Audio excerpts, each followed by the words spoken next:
আমাদের সবার জীবনে নানা স্বপ্ন সাধনা থাকে।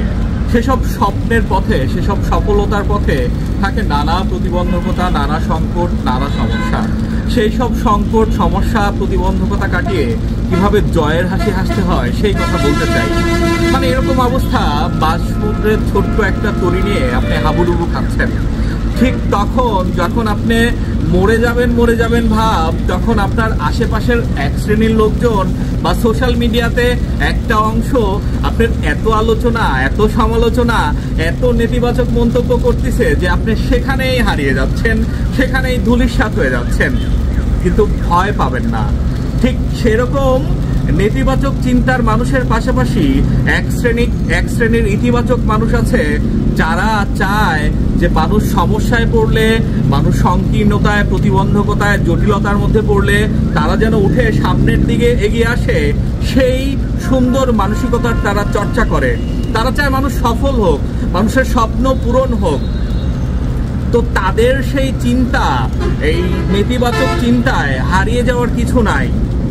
সেই জায়গায় মানুষ খুব কম, তাই তারা সেই স্বপ্নের দেখা পাওয়া মানুষেরা চায় যে মানুষগুলা সংগ্রাম করতেছে, যে মানুষগুলো চেষ্টা করতেছে, তারা উপরে উঠে আসুক। সাধারণভাবেই তারা বেশ কিছু কৌশলের কথা বলে। একটা বিশেষ কৌশলের কথা বলি।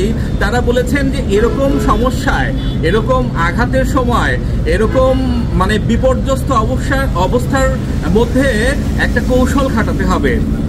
মানে তেমন কিছু না, এই যে চলার পথ, এই যে সফলতার যাত্রা, এই যে স্বপ্নের পথে হাঁটা, এই সময়ে আমাদের জীবনে দিন থেকে রাতে বা এই সার্বিক সময়ের মধ্যে নানা ইতিবাচক মন্তব্য থাকে, নানা কথা থাকে, নানা প্রশংসা থাকে, বিশ্বাসযোগ্যতা, গ্রহণযোগ্যতা, নানা বিষয় থাকে, যেগুলা ওই মানুষগুলা করছে যারা ভালো জায়গায় পৌঁছেছে বা ভালো মানসিকতা, ভালো চিন্তা চেতনা, দর্শনের চর্চা করেন। তো বেশি কিছু করতে হবে না, শুধু মনে রাখতে হবে অথবা ব্যবহৃত কম্পিউটার বা খাতা বা নোটবুক যাই হোক, সেখানে কে কি ভালো বলতেছেন, কে কি ইতিবাচক বলতেছেন, কে কি মূল্যায়ন করতেছেন, সেইগুলা লিখে রাখতে হবে।